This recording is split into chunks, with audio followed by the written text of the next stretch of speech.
নমস্কার, আমি সুমন বসুরায় খবরের ময়নাতদন্ত নিয়ে চলে এসেছি। গুরুত্বপূর্ণ যে আপডেট আমরা পেয়েছি তাতে কিন্তু দেখা যাচ্ছে যে নির্বাচন কমিশন প্রত্যেকটি বিধানসভা ধরে ধরে কিন্তু তাদের যে এসআইআর প্রক্রিয়া, সেই প্রক্রিয়ার মাধ্যমে ইতিমধ্যে নাম বাদ দিয়ে একটা খসড়া তালিকা প্রকাশ করতে চলেছে এবং তাতে কিন্তু মানে একেবারে নজর রয়েছে বঙ্গবাসীর। এবং আমরা যদি শিলিগুড়ি কেন্দ্রের দিকে প্রথমে কিছু কেন্দ্রে আমরা আলোচনা করব, তার মধ্যে শিলিগুড়ি কেন্দ্র অত্যন্ত গুরুত্বপূর্ণ কেন্দ্র এবং এই শিলিগুড়িতে শঙ্কর ঘোষ কিন্তু দাঁড়িয়েছিলেন এবং শঙ্কর ঘোষের যে কেন্দ্র শিলিগুড়ি, সেখানে কিন্তু 31,000-এর মতন নাম কিন্তু বাদ যেতে চলেছে। আমরা যদি চলে যাই নন্দীগ্রাম কেন্দ্র, যেখানে শুভেন্দু অধিকারী 1956 ভোটে মমতা বন্দ্যোপাধ্যায়কে হারিয়ে দিয়েছিলেন এবং একটা চমক ছিল সেই কেন্দ্রে কত নাম বাদ যেতে চলেছে। তথ্য প্রমাণ বলছে সেখানে প্রায় 11,000-এর মতন কিন্তু নাম বাদ যেতে চলেছে খসড়া তালিকা। এই 11,000-এর নাম কিন্তু উঠবে না। এবং আমরা যদি দেখি তাহলে অবশ্যই মুখ্যমন্ত্রী মমতা বন্দ্যোপাধ্যায় ভবানীপুরের দিকে আমাদেরকে চোখ রাখতে হবে। এই ভবানীপুরে কিন্তু 45,000 ভোটারের নাম কিন্তু বাদ যাচ্ছে এবং আমরা জানি যে এই কেন্দ্র কিন্তু এবার অত্যন্ত গুরুত্বপূর্ণ হয়ে উঠবে।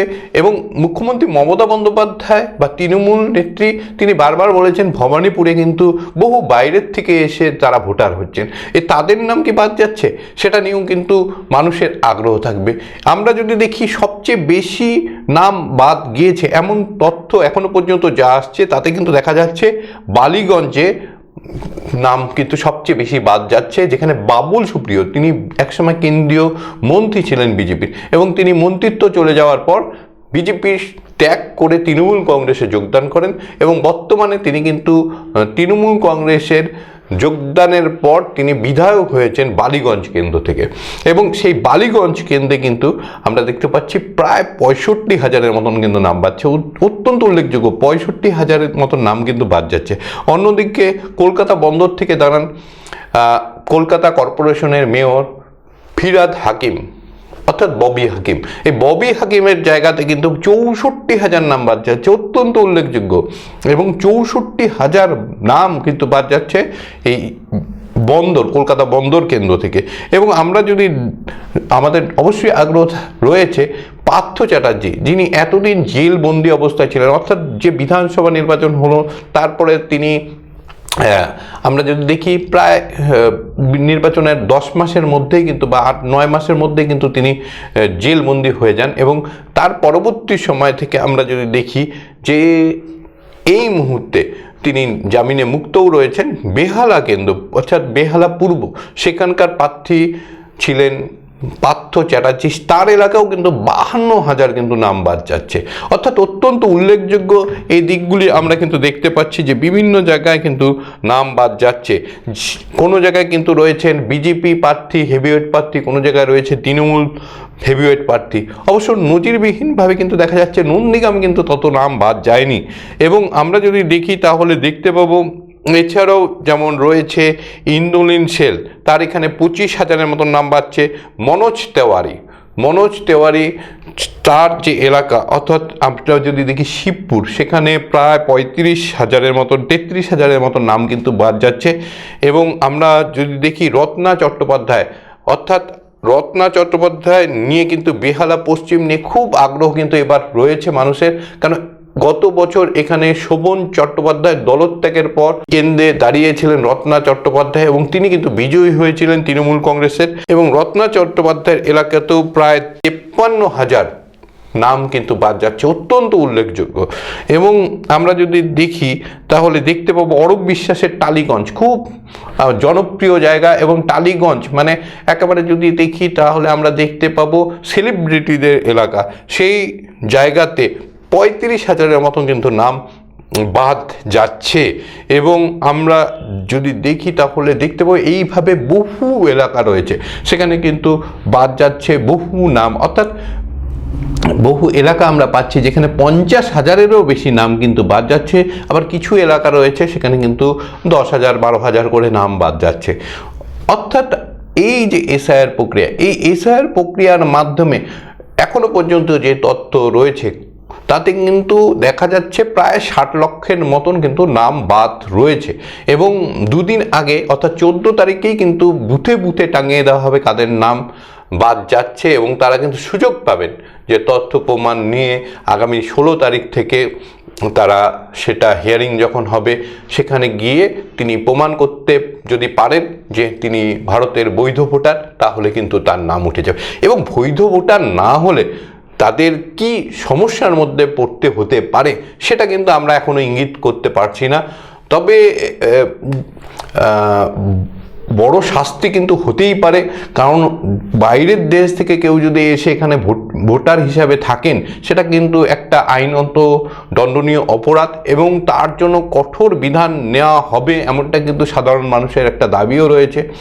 বাস্তবেই কতটা কঠোর অবস্থান নেওয়া হয় সে নিয়ে কিন্তু নজর থাকবে। অন্যদিকে আমাদের নজর থাকবে মতুয়াগড়েও, কেন কি আমরা জানি যে মতুয়া সম্প্রদায়, এই মতুয়া সম্প্রদায়ের সংখ্যা কিন্তু বিপুল পরিমাণ রয়েছে, এবং তাদের অনেকেই ম্যাপিংয়ে অর্থাৎ 2002 সালে তাদের কিন্তু নাম না থাকার সম্ভাবনা রয়েছে, এবং তারা আত্মীয় দিয়ে বা তারা অন্য কোনোভাবে তাদের যে ম্যাপিং সেটা তারা করাতে পারে কিনা সেটা নিয়ে যেমন আগ্রহ থাকবে। অন্যদিকে সেই নাম যদি বাদ যায় তাহলে তার জন্য কি ব্যবস্থা নেওয়া হতে পারে সেটা নিয়েও এমন আগ্রহ থাকবে। তার মাঝখানেই দেশের প্রধানমন্ত্রী আগামী 20 ডিসেম্বর তিনি পশ্চিমবঙ্গে আসবেন, মতুয়াদের গড়ে আসবেন, মতুয়াদের সম্বোধন করবেন, এবং তাদের জন্য কোনো রিলিফ প্যাকেজ রয়েছে কিনা। যেমন ইতিমধ্যে কিন্তু আমরা জানি সিএ দেশে কিন্তু লাগু হয়েছে, অর্থাৎ সিএ এর মাধ্যমে যারা নাগরিকত্ব পেয়ে যাচ্ছেন তারা কিন্তু নাম তুলতে পারবেন, তাদের কোনো সমস্যা থাকবে না। এখন যদি নাম নাও থাকে, তাদের যখন হিয়ারিং হবে তখন তারা সেই সার্টিফিকেট দেখিয়েই কিন্তু নাম তোলে, এবং এটা কিন্তু দ্রুত গতিতে এই মুহূর্তে হচ্ছে, বিভিন্ন জায়গায় ক্যাম্প হচ্ছে, জলপাইগুড়িতেও কিন্তু ক্যাম্প হচ্ছে। সুতরাং মানুষের যে আগ্রহ, সেই আগ্রহ রয়েছে যে সিএ এর মাধ্যমে কত মানুষ তারা নাম তুলতে সক্ষম হন, অর্থাৎ তাদের নাম যদি উঠে যায় তাহলে কিন্তু বহু সংখ্যক নাম আবার সংযোজনও হবে। অন্যদিকে নতুন ভোটার যারা রয়েছে, 16 তারিখের পর যে কোনো সময় কিন্তু নতুন ভোটারদের, যেটা 9 তারিখ থেকে হওয়ার কথা ছিল 9 ডিসেম্বর থেকে, সেটা পিছিয়ে গেছে। নতুন ভোটার অর্থাৎ এসআইআরের খসড়া তালিকা প্রকাশিত হওয়ার পর নতুন ভোটাররা কিন্তু নাম তুলতে পারবেন, এবং নতুন ভোটারদের জন্য এবার যেটা নিয়ম করা হচ্ছে একবারে আবশ্যিক করে দেওয়া হয়েছে আধার কার্ড, এবং আধার কার্ড থাকতেই হবে। কেননা আমরা জানি যে আধার কার্ড 18 বছরের নিচেও তৈরি করা যায়। সুতরাং যারা 18 বছরের নিচে রয়েছেন, বর্তমানে 18 বছর হবেন, নাম তুলবেন, তাদের আধার কার্ড না থাকার কোনো কারণ নেই। সুতরাং নির্বাচন কমিশন যেটা নিয়ম করেছে, আধার কার্ড কিন্তু আবশ্যিক, এবং অনলাইনে কিন্তু ফর্ম ফিল আপ করতে হবে। সুতরাং এবং তাদেরকেও ম্যাপিং করাতে হবে যে তাদের বাবা মা বা ঠাকুমা ঠাকুরদা প্রভৃতি দিয়ে কিন্তু ম্যাপিং করাতে হবে। এবং সর্বশেষ আমরা যখন জানুয়ারি মাসে দেখব যে পূর্ণাঙ্গ তালিকা এসে গিয়েছে, তখন কিন্তু একটা মজার ঘটনা ঘটবে। কেন, একদিকে যেমন নাম বাদ যাবে, অন্যদিকে কিন্তু সংযোজন হবে। তার ফলে নতুন ভোটার এবং পুরনো ভোটার মিলিয়ে কত নাম যুক্ত থাকবে সেটা কিন্তু অত্যন্ত একটা, আমরা যদি বলতে পারি তাহলে যে ভোটার তালিকা প্রকাশিত হবে বিধানসভা নির্বাচনের আগে, সেটা অত্যন্ত উল্লেখযোগ্য হবে। আমরা জানি 2025 সালের যে ভোটার তালিকা রয়েছে তাতে 7,65,00,000 মতো নাম রয়েছে, এবং আমরা যা দেখতে পাচ্ছি তাতে 1 কোটি নামের মতো বাদ যাবে। অর্থাৎ আমরা যদি দেখি 6.5 কোটির মতো বা তার কিছু বেশি সংখ্যক মানুষ কিন্তু ইতিমধ্যে নাম তাদের থাকবে। সেই সঙ্গে নতুন ভোটাররা নাম দিবেন, যারা হিয়ারিংয়ের মাধ্যমে তথ্য প্রমাণ দিবেন তাদের নাম থাকবে। ফলে এই যে সংখ্যা, এই সংখ্যাটা কি 7 কোটির বেশি থাকবে নাকি 7 কোটির কম থাকবে সেটা নিয়ে কিন্তু চর্চা হবে। এবং আমরা দেখব যে বহু জায়গায় বহু বুথে কিন্তু বুথের পুনর্বিন্যাস হবে। কারণ পুনর্বিন্যাসটা হওয়া এই কারণে দরকার, বহু জায়গায় ভোটার সংখ্যা অনেক বৃদ্ধি পেয়েছে, এবং নির্বাচন কমিশন চাইছে যে সব বুথে 1000 বা তার থেকে কিছু কম ভোটার থাকুক। অর্থাৎ কিছু বুথ, এই মুহূর্তে যা বুথ রয়েছে তার থেকে কিন্তু বুথের সংখ্যা বাড়তে পারে। প্রায় 80,000-এর মতো কিন্তু বুথ রয়েছে সারা পশ্চিমবঙ্গে, এবং সেই বুথের সংখ্যা অর্থাৎ ভোটার তালিকা নির্ণয় এবং তার স্বচ্ছ একটা ভোটার তালিকার ফলে একটা বুথেরও কিন্তু আমরা দেখতে পাবো যে নবসংযোজন হচ্ছে বা বিন্যাস হচ্ছে।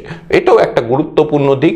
এবং এই যে এসআইআর, এই এসআইআর পর কিন্তু দেখা যাবে দীর্ঘ প্রায় 23 বছর পর এসআইআর হচ্ছে, এবং এই এসআইআর পর দীর্ঘদিন কিন্তু এই যে ভোটার তালিকায় নাম উঠবে তার ভিত্তিতেই কিন্তু ভোট গ্রহণ করা হবে।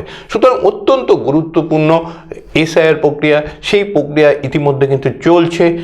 16 তারিখের দিকে সবার আগ্রহ রয়েছে কত শতাংশ মানুষের নাম সেখানে বাদ যায় এবং কোন কোন বিভাগে বাদ যায়। যেমন একটা আমি পূর্বেও কিন্তু আলোচনা করেছি, বাদ যাওয়ার ক্ষেত্রে দেখা যাচ্ছে যে অনেকে ফর্ম ফিল আপ করতে পারেননি, কেন তারা অন্য রাজ্যে চলে গিয়েছেন বা অন্যত্র চলে গিয়েছেন।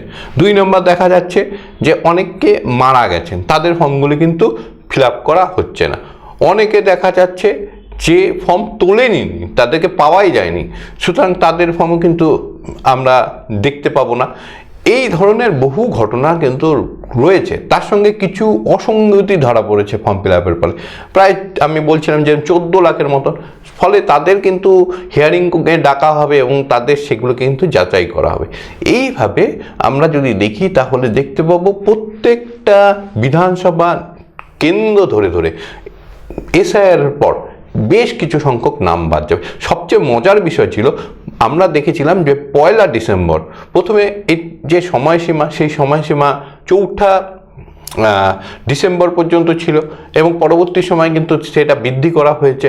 এবং আমরা যদি দেখি তাহলে দেখতে পাবো যে 1 ডিসেম্বর যে তথ্য কিন্তু নির্বাচন কমিশনের কাছে এসেছিল, তাতে বলা হচ্ছিল 2208টি এমন বুথ রয়েছে যেখানে কেউ মারা যায়নি, সেখানে কোনো স্থানান্তরিত ভোটার নেই। ফলে একটা বিপুল সংখ্যক ভোটার সেখানে থেকে গিয়েছিল। এই নিয়ে কিন্তু প্রশ্ন উঠেছিল যে এটা কিভাবে সম্ভব, যেখানে এসআইআর 2002 সালের পর পুনরায় কিন্তু 2025 সালে হচ্ছে। হ্যাঁ, এর মাঝখানে অনেক নাম কিন্তু যেমন সংযোজন হয়েছে, আবার বিয়োজনও হয়েছে, যারা মারা গেছেন বা স্থানান্তরিত হয়েছে তাদের নাম কাটা, কিন্তু সেটা সঠিকভাবে আরও বেশি কঠোরভাবে করবার জন্যই এসআইআর প্রক্রিয়া। এবং সেই প্রক্রিয়ার সময় দেখা যাচ্ছে কারণ নাম বাদ যাচ্ছে না, এটা নিয়ে কিন্তু প্রশ্ন তোলা হয়েছিল এবং বহু মানুষ কিন্তু প্রশ্ন তুলেছিলেন। এবং সেই প্রশ্ন তোলার পর নির্বাচন কমিশন একেবারে কঠোর থেকে কঠোর নির্দেশ কিন্তু প্রত্যেক জেলার জেলাশাসকদের দিয়েছিলেন এবং তার পরিপ্রেক্ষিতে দেখা যায় সংখ্যাটা কমতে থাকে, মানে প্রতিদিনই কমতে থাকে। কখনো 700 হয়ে যাচ্ছে, কখনো 400 হয়ে যাচ্ছে, কখনো 29 হয়ে যাচ্ছে, কখনো 7 হয়ে যাচ্ছে, কখনো 2 হয়ে যাচ্ছে, কখনো এই মুহূর্তে সম্ভবত সেই সংখ্যাটা শূন্যে এসে দাঁড়িয়েছে। অর্থাৎ এমন কোনো বুথই নেই যেখানে কেউ মারা যায়নি বা কেউ আপনার স্থানান্তরিত হয়, এমন কোনো বুথই নেই। কিন্তু সেদিন, অর্থাৎ আমরা যদি আজকে যখন এই 13 ডিসেম্বর এই বিষয় নিয়ে আলোচনা করছি বা আলোকপাত করছি, তার ঠিক 13 দিন আগে যদি আমরা তাকাই, অর্থাৎ 1 ডিসেম্বর, সেদিন কিন্তু সংখ্যাটা ছিল 2208টি বুথ, যেখানে কেউ মারা যায়নি, যেখানে কেউ স্থানান্তরিত হয়নি। অর্থাৎ একটা আজব একটা ঘটনা কিন্তু সামনে এসেছিল। এবং পরবর্তী সময় নির্বাচন কমিশন তাদের যে ছাঁকনি রয়েছে সেই ছাঁকনিতে ফেলে যখন বাস্তব চিত্র তুলে ধরলো মানুষের কাছে, তখন দেখা গেল এরকম কোনো বুথই নেই যেখানে কেউ মারা যায়নি বা সেখানে কেউ আপনার স্থানান্তরিত হয়নি। অত্যন্ত উল্লেখযোগ্য দিক। অর্থাৎ ছাঁকনিতে ফেলার ফলে অনেক পরিবর্তন আসে। অর্থাৎ সেই পরিবর্তনের ফলে, এই ছাঁকনির ফলেই কিন্তু আমরা জানতে পেরেছি প্রায় 58 লক্ষ নাম, তাদের নাম তো বাদ যাচ্ছেই, সেই সঙ্গে 14 লাখের মতন এমন নাম রয়েছে যাদের কিন্তু অসঙ্গতি ধরা পড়েছে তাদের ফর্ম ফিল আপের মাধ্যমে। এছাড়াও রয়েছে যারা ম্যাপিংয়ের ক্ষেত্রে আমরা যদি দেখি তাহলে দেখতে পাবো তারা একেবারে সাদা ম্যাপিং করেছে, মানে কোনো তাদের ম্যাপিং নেই, শুধুমাত্র ফর্ম জমা দিয়েছে, এরকম 30 লক্ষ নাম কিন্তু রয়েছে। অর্থাৎ তাদেরকেও কিন্তু হিয়ারিংয়ে ডাকা হবে। এছাড়া যারা বাবা মা ছাড়া বা নিজের ম্যাপিং ছাড়া কাকা জ্যাঠা কাকি বা অন্য কারো পিসি জামাইবাবু দিদি প্রভৃতির যে নাম তারা দিয়েছেন তার মধ্যেও কোনো গলত রয়েছে কিনা সেটাও কিন্তু নির্বাচন কমিশন তাদের যে স্ক্যানার সেই স্ক্যানারে কিন্তু রাখবে। সুতরাং একটা বিপুল সংখ্যক নাম বাদ যাওয়া সম্ভাবনা ছিল এবং সেটা আরও বৃদ্ধি পেয়েছে, এবং তার মাঝখানে যে তথ্যগুলি আসছে একেবারে এবার কিন্তু আসতে শুরু করেছে একেবারে বিধানসভা ধরে ধরে, এবং এই বিধানসভা ধরে ধরে যখন তথ্য আসছে তখন সবচেয়ে উল্লেখযোগ্য বা সবচেয়ে আগ্রহ আমাদের যেই কেন্দ্র ছিল সেটা হচ্ছে মুখ্যমন্ত্রী মমতা বন্দ্যোপাধ্যায়ের ভবানীপুর, এবং ভবানীপুরে দেখা যাচ্ছে ৪৫ লক্ষ নাম বাদ গিয়েছে। আমাদের আগ্রহ ছিল শুভেন্দু অধিকারী, তিনি সবসময় বলেন আমি ১৯৫৬ ভোটে রাজ্যের মুখ্যমন্ত্রীকে হারিয়ে দিয়েছি, তিনি কম্পার্টমেন্টাল চিফ মিনিস্টার, তিনি হেরো চিফ মিনিস্টার, এবং তার যে কেন্দ্র সেখানে কিন্তু দেখা যাচ্ছে ১১,০০০ মতন ভুয়ো ভোটার রয়েছে। অন্যদিকে যদি দেখি তাহলে আমরা দেখতে পাবো কলকাতা বন্দর, যেখানে ফিরহাদ হাকিম কিন্তু আমরা জানি যে সেখানকার তিনি বিধায়ক, সেখানে ৬৪,০০০ মতন কিন্তু নাম বাদ যাচ্ছে। অন্যদিকে শিলিগুড়ির শঙ্কর ঘোষ, শিলিগুড়ির তিনি একেবারে দাপুটের বিজেপি নেতা, এবং বলা চলে একেবারে মানে শুভেন্দুর পরে যদি বিধানসভায় কেউ বক্তব্য রাখেন এবং একেবারে আলোড়ন ফেলে দেন তার মধ্যে উল্লেখযোগ্য কিন্তু এই শঙ্কর ঘোষ। তার জায়গাতে কিন্তু ৩১,০০০ ভোটারের নাম বা যাদের কিন্তু এখনো বৈধতা প্রমাণ হয়নি, ফলে তার নাম বাদ গিয়েছে। অন্যদিকে আমরা যদি দেখি আলোচিত বিষয় ছিল গতবারের নির্বাচনে, কেননা কেন্দ্রীয় মন্ত্রীর থেকে তাকে সরিয়ে দেওয়ার পর তিনি বিজেপির বিরুদ্ধে একেবারে ক্ষোভ উগড়ে দিয়েছিলেন, এবং একসময় কিন্তু বিজেপির হয়ে দারুণভাবে রাজ্যে কিন্তু গলা ফাটাতেন, এবং তিনি একাধিক গান কিন্তু লিখেছিলেন এই রাজ্য সরকারের বিরুদ্ধে, এবং সেই গানগুলি কিন্তু এখনও মানুষ বাজায়, এবং সেইগুলি দিয়েই কিন্তু একটা কাউন্টার অ্যাটাক করবার চেষ্টা করে। আমরা যদি দেখি বাবুল সুপ্রিয়র বিরুদ্ধে, বিখ্যাত গায়ক বাবুল সুপ্রিয় বালিগঞ্জ থেকে দাঁড়িয়েছেন তৃণমূল কংগ্রেসের হয়ে, তিনি জয়লাভ করেছিলেন, এবং তার কেন্দ্রে ৬৫,০০০ অত্যন্ত উল্লেখযোগ্য, সম্ভবত সবচেয়ে বেশি ভোটারের নাম কিন্তু বাদ গিয়েছে এই বালিগঞ্জ কেন্দ্রে, এবং পার্থ চট্টোপাধ্যায় তার নাম যে চর্চায় থাকবে সেটা তো বলাই বাহুল্য। এতদিন তিনি জেল থেকে বেরিয়ে বর্তমানে তিনি আবার কিন্তু মানুষের দরবারে যাচ্ছেন, এবং তিনি বলছেন যে তিনি বাক্স একটা তৈরি করে দিয়েছেন, ড্রপ বক্স, যেখানে মানুষের মতামত তার এলাকার যে তিনি দাঁড়াবেন কি দাঁড়াবেন না, তাদের কি পরামর্শ সেটা কিন্তু নেওয়া হয়েছে। সেই পার্থ চট্টোপাধ্যায় তার বেহালা পূর্ব সেখানে কিন্তু ৫২,০০০ ভোট কিন্তু নাম বাদ গিয়েছে। অর্থাৎ আমাদের বেশ কিছুদিন আর অপেক্ষা করতে হবে, এবং তারপরে আমরা অনেক ধরনের তথ্য আমরা জানতে পারবো। বিশেষত ১৬ই ডিসেম্বর থেকে কিন্তু টান টান একটা উত্তেজনা তৈরি হবে, এবং আমরা ২০শে ডিসেম্বর পশ্চিমবঙ্গের মাটিতে আমরা দেখতে পাবো প্রধানমন্ত্রী আসবেন, এবং তিনি কিন্তু একটা রাজনৈতিক জনসভা করবেন, এবং সেই সঙ্গে সরকারি প্রোগ্রামও থাকবে তার। সুতরাং এই যে একটা বিষয়, অর্থাৎ মতুয়াদের সবাই, এবং প্রথম আমিও কিন্তু বলেছিলাম যে আমার খবরের ময়নাতদন্তে ১ মাস আগেই যে সবচেয়ে বেশি নাম কিন্তু বাদ যেতে পারে মতুয়াদের, এবং মতুয়াদের নাম বাদ গেলে তারপরে যদি আমরা দেখি যে ভোট হচ্ছে, তাহলে কিন্তু ১ কোটি নাম বাদ গেলেও সেটা বিজেপির জন্য ক্ষতিকারক হবে, বরঞ্চ তৃণমূলের জন্য সেটা সাপে বর হবে। বাস্তবে কত নাম মতুয়াদের বাদ যাচ্ছে তা আমরা তো দেখতে পাবো কিছুদিনের মধ্যে, কিন্তু প্রধানমন্ত্রী যখন আসছে মনে করা হচ্ছে মতুয়াদের তিনি রিলিফ দেওয়ার জন্য একটা বড় কোনো ঘোষণা কিন্তু করতে পারেন। এবং অন্যদিকে আমরা যদি দেখি ইতিমধ্যে কিন্তু তৃণমূল জেলায় জেলায় কিন্তু আন্দোলন শুরু করে দিয়েছে, এবং আমরা দেখতে পেয়েছি গতকাল জলপাইগুড়ির যিনি এসসি এবং ওবিসি সেলের যিনি সভাপতি রয়েছেন তৃণমূলের, তিনি কিন্তু একটা বড় মিছিল বার করেছিলেন, এবং মিছিল বার করে একটা বিক্ষোভ সমাবেশও তার হয়েছে, এবং সেখানে সাংবাদিকদের তিনি বলেছেন যে সবচেয়ে বেশি নাম কিন্তু বাদ যাবে হিন্দুদের, এবং তিনি একেবারে বলে দিয়েছেন যে সবচেয়ে বেশি বাদ যাবে মতুয়াদের, তারপরেই নাম বাদ যাবে হচ্ছে রাজবংশীদের। সুতরাং এই নাম বাদ যাওয়ার মধ্য দিয়ে যদি সত্যি এমনটা হয় তাহলে কিন্তু মানুষ কিন্তু বসে থাকবে না, তারা কিন্তু একদম সংবিধান হাতে নিয়ে একেবারে আন্দোলন, এমন মাত্রার আন্দোলন করবে, ঠিক যেমনভাবে নেপালে দেখা গিয়েছিল সেখানকার যারা মন্ত্রী ছিলেন তারা একেবারে প্লেনে করে পালিয়ে গেছেন, ঠিক একইভাবে কিন্তু ভারতবর্ষের মন্ত্রীদেরও কিন্তু পালিয়ে যেতে হবে, প্রধানমন্ত্রীও কিন্তু রেহাই পাবেন না। সুতরাং আমরা সবাই কিন্তু অধীর আগ্রহে অপেক্ষা করছি আগামী দিনগুলিতে, কারণ এসআইআরের ফলে কত নাম বাদ যায়, কাদের নাম বাদ যায় এবং তাদের নাম তালিকায় না থাকার কারণটা কি? তারা কি সত্যি বাইরের থেকে এসে ভোটার হিসাবে রয়েছেন, নাকি তাদের কাগজপত্রের ত্রুটির কারণে তারা নাম তুলতে পারলেন না? সব দিকে কিন্তু আমরা আলোকপাত করব। আজকের মতন খবরের ময়নাতদন্ত এখানেই শেষ করছি। নমস্কার।